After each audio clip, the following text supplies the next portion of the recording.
of the Baskervilles by Sir Arthur Conan Doyle. Chapter 6 Baskerville Hall. Sir Henry Baskerville and Dr. Mortimer were ready upon the appointed day, and we started as arranged for Devonshire. Mr. Sherlock Holmes drove with me to the station and gave me his last parting injunctions and advice. "I will not bias your mind by suggesting theories or suspicions, Watson," said he.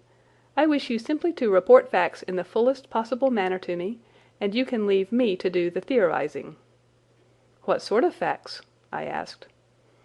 "Anything which may seem to have a bearing, however indirect, upon the case, and especially the relations between young Baskerville and his neighbours, or any fresh particulars concerning the death of Sir Charles. I have made some inquiries myself in the last few days, but the results have, I fear, been negative. One thing only appears to be certain, and that is that Mr. James Desmond, who is the next heir, is an elderly gentleman of a very amiable disposition, so that this persecution does not arise from him. I really think that we may eliminate him entirely from our calculations. There remain the people who will actually surround Sir Henry Baskerville upon the moor." "Would it not be well in the first place to get rid of this Barrymore couple?" "By no means. You could not make a greater mistake. If they are innocent it would be a cruel injustice, and if they are guilty we should be giving up all chance of bringing it home to them. No, no, we will preserve them upon our list of suspects.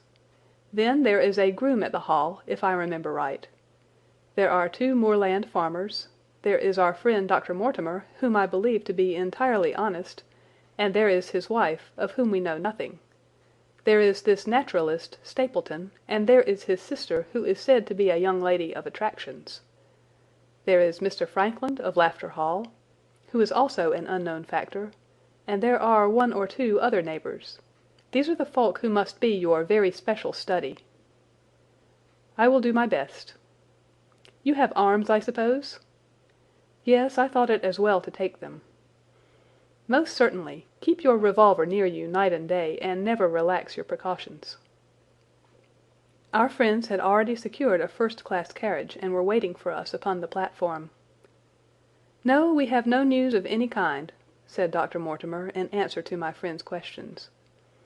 "I can swear to one thing, and that is that we have not been shadowed during the last 2 days.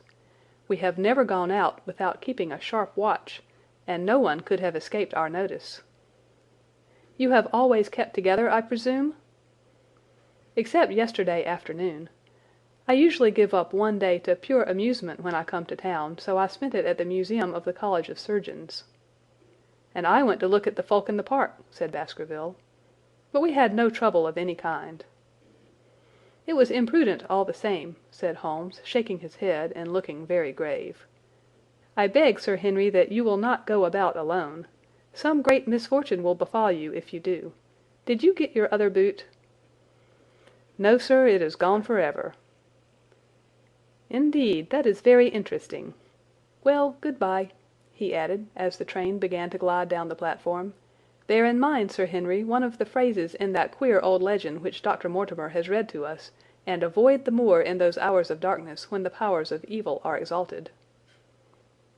I looked back at the platform when we had left it far behind, and saw the tall, austere figure of Holmes standing motionless and gazing after us. The journey was a swift and pleasant one, and I spent it in making the more intimate acquaintance of my 2 companions, and in playing with Dr. Mortimer's spaniel.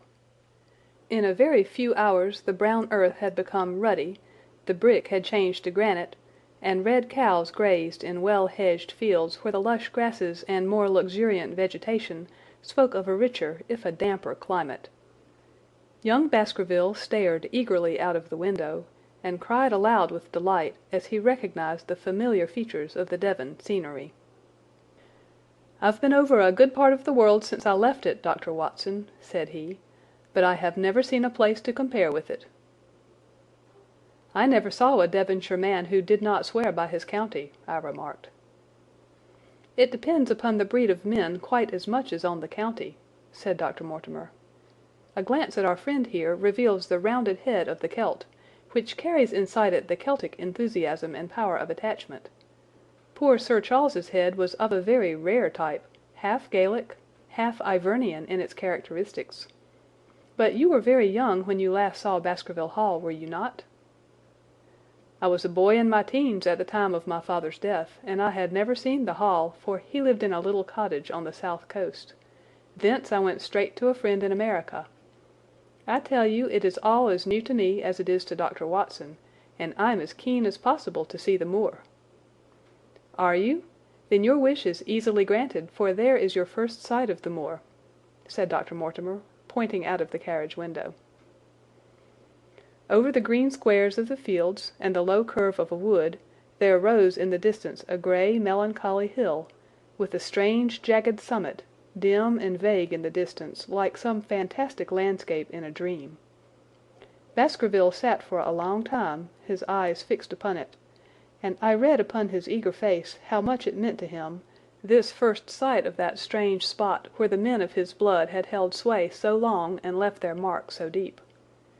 There he sat, with his tweed suit and his American accent, in the corner of a prosaic railway carriage, and yet as I looked at his dark and expressive face I felt more than ever how true a descendant he was of that long line of high-blooded, fiery, and masterful men.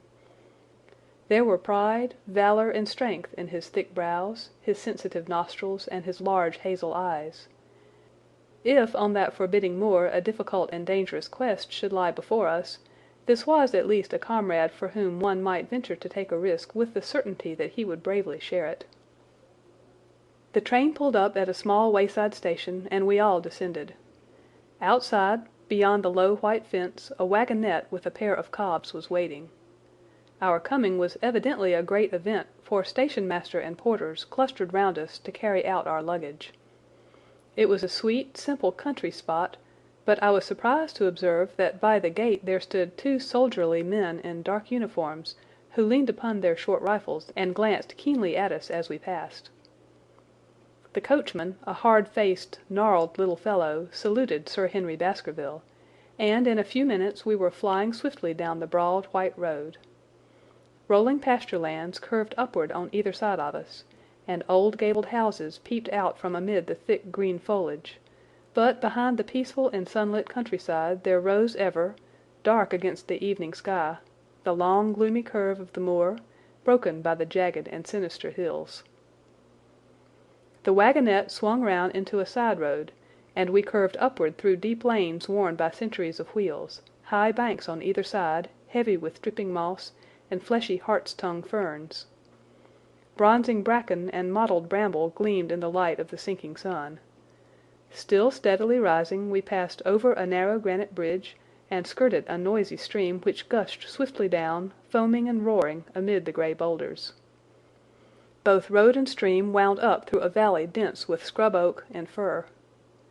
At every turn Baskerville gave an exclamation of delight, looking eagerly about him and asking countless questions. To his eyes all seemed beautiful, but to me a tinge of melancholy lay upon the countryside, which bore so clearly the mark of the waning year. Yellow leaves carpeted the lanes and fluttered down upon us as we passed. The rattle of our wheels died away as we drove through drifts of rotting vegetation, sad gifts, as it seemed to me, for nature to throw before the carriage of the returning heir of the Baskervilles. "Hello!" cried Dr. Mortimer. "What is this?" A steep curve of heath-clad land, an outlying spur of the moor, lay in front of us. On the summit, hard and clear like an equestrian statue upon its pedestal, was a mounted soldier, dark and stern, his rifle poised ready over his forearm. He was watching the road along which we travelled. "What is this, Perkins?" asked Dr. Mortimer. Our driver half turned in his seat. "There's a convict escaped from Princetown, sir. He's been out 3 days now, and the warders watch every road and every station, but they've had no sight of him yet. The farmers about here don't like it, sir, and that's a fact." "Well, I understand that they get £5 if they can give information." "Yes, sir, but the chance of £5 is but a poor thing compared to the chance of having your throat cut. You see, it isn't like any ordinary convict. This is a man who would stick at nothing." "Who is he, then?" "It is Selden, the Notting Hill murderer." I remembered the case well, for it was one in which Holmes had taken an interest on account of the peculiar ferocity of the crime and the wanton brutality which had marked all the actions of the assassin.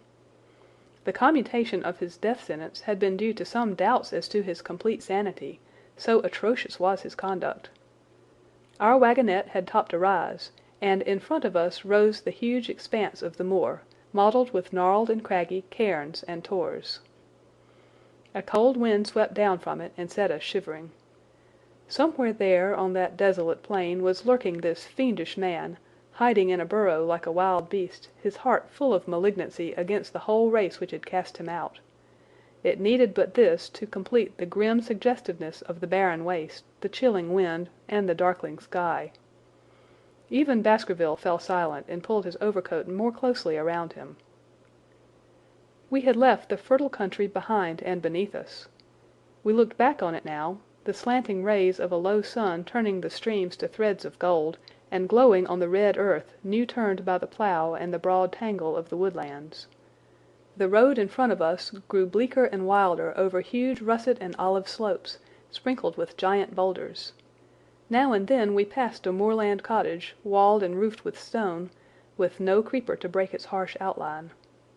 Suddenly we looked down into a cup-like depression, patched with stunted oaks and firs which had been twisted and bent by the fury of years of storm. Two high, narrow towers rose over the trees. The driver pointed with his whip. "Baskerville Hall," said he. Its master had risen and was staring with flushed cheeks and shining eyes. A few minutes later we had reached the lodge gates, a maze of fantastic tracery in wrought iron, with weather-bitten pillars on each side, blotched with lichens and surmounted by the boar's heads of the Baskervilles. The lodge was a ruin of black granite and bared ribs of rafters, but facing it was a new building, half constructed, the first fruit of Sir Charles's South African gold. Through the gateway we passed into the avenue, where the wheels were again hushed amid the leaves, and the old trees shot their branches in a sombre tunnel over our heads. Baskerville shuddered as he looked up the long, dark drive to where the house glimmered like a ghost at the farther end. "Was it here?" he asked in a low voice. "No, no, the yew alley is on the other side." The young heir glanced round with a gloomy face. "It's no wonder my uncle felt as if trouble were coming on him in such a place as this," said he. "It's enough to scare any man. I'll have a row of electric lamps up here inside of 6 months, and you won't know it again, with 1,000 candle-power Swan and Edison right here in front of the hall door." The avenue opened into a broad expanse of turf, and the house lay before us. In the fading light I could see that the centre was a heavy block of building from which a porch projected. The whole front was draped in ivy, with a patch clipped bare here and there where a window or a coat of arms broke through the dark veil. From this central block rose the twin towers, ancient, crenellated, and pierced with many loopholes. To the right and left of the turrets were more modern wings of black granite. A dull light shone through heavy mullioned windows, and from the high chimneys which rose from the steep, high-angled roof there sprang a single black column of smoke. "Welcome, Sir Henry! Welcome to Baskerville Hall!" A tall man had stepped from the shadow of the porch to open the door of the wagonette. The figure of a woman was silhouetted against the yellow light of the hall. She came out and helped the man to hand down our bags. "You don't mind my driving straight home, Sir Henry?" said Dr. Mortimer. "My wife is expecting me." "Surely you will stay and have some dinner?" "No, I must go. I shall probably find some work awaiting me. I would stay to show you over the house, but Barrymore will be a better guide than I. Good-bye, and never hesitate night or day to send for me if I can be of service." The wheels died away down the drive, while Sir Henry and I turned into the hall, and the door clanged heavily behind us. It was a fine apartment in which we found ourselves, large, lofty, and heavily raftered with huge baulks of age-blackened oak. In the great old-fashioned fireplace behind the high iron dogs a log fire crackled and snapped. Sir Henry and I held out our hands to it, for we were numb from our long drive. Then we gazed round us at the high, thin window of old stained glass, the oak panelling, the stags' heads, the coats of arms upon the wall, all dim and sombre in the subdued light of the central lamp. "It's just as I imagined it," said Sir Henry. "Is it not the very picture of an old family home? To think that this should be the same hall in which for 500 years my people have lived. It strikes me solemn to think of it." I saw his dark face lit up with a boyish enthusiasm as he gazed about him. The light beat down upon him where he stood, but long shadows trailed down the walls and hung like a black canopy above him. Barrymore had returned from taking our luggage to our rooms. He stood in front of us now with the subdued manner of a well-trained servant. He was a remarkable-looking man, tall, handsome, with a square black beard and pale, distinguished features. "Would you wish dinner to be served at once, sir?" "Is it ready?" "In a very few minutes, sir. You will find hot water in your rooms. My wife and I will be happy, Sir Henry, to stay with you until you have made your fresh arrangements, but you will understand that under the new conditions this house will require a considerable staff." "What new conditions?" "I only meant, sir, that Sir Charles led a very retired life, and we were able to look after his wants. You would, naturally, wish to have more company, and so you will need changes in your household." "Do you mean that your wife and you wish to leave?" "Only when it is quite convenient to you, sir." "But your family have been with us for several generations, have they not?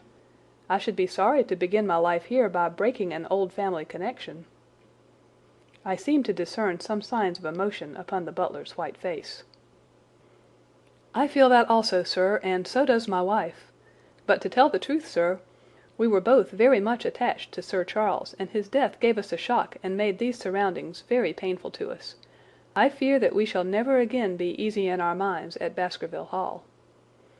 "But what do you intend to do?" "I have no doubt, sir, that we shall succeed in establishing ourselves in some business. Sir Charles's generosity has given us the means to do so. And now, sir, perhaps I had best show you to your rooms." A square balustraded gallery ran round the top of the old hall, approached by a double stair. From this central point 2 long corridors extended the whole length of the building, from which all the bedrooms opened. My own was in the same wing as Baskerville's, and almost next door to it. These rooms appeared to be much more modern than the central part of the house, and the bright paper and numerous candles did something to remove the sombre impression which our arrival had left upon my mind. But the dining room which opened out of the hall was a place of shadow and gloom. It was a long chamber with a step separating the dais where the family sat from the lower portion reserved for their dependents. At one end a minstrel's gallery overlooked it. Black beams shot across above our heads, with a smoke-darkened ceiling beyond them. With rows of flaring torches to light it up, and the colour and rude hilarity of an old-time banquet, it might have softened, but now, when 2 black-clothed gentlemen sat in the little circle of light thrown by a shaded lamp, one's voice became hushed and one's spirit subdued.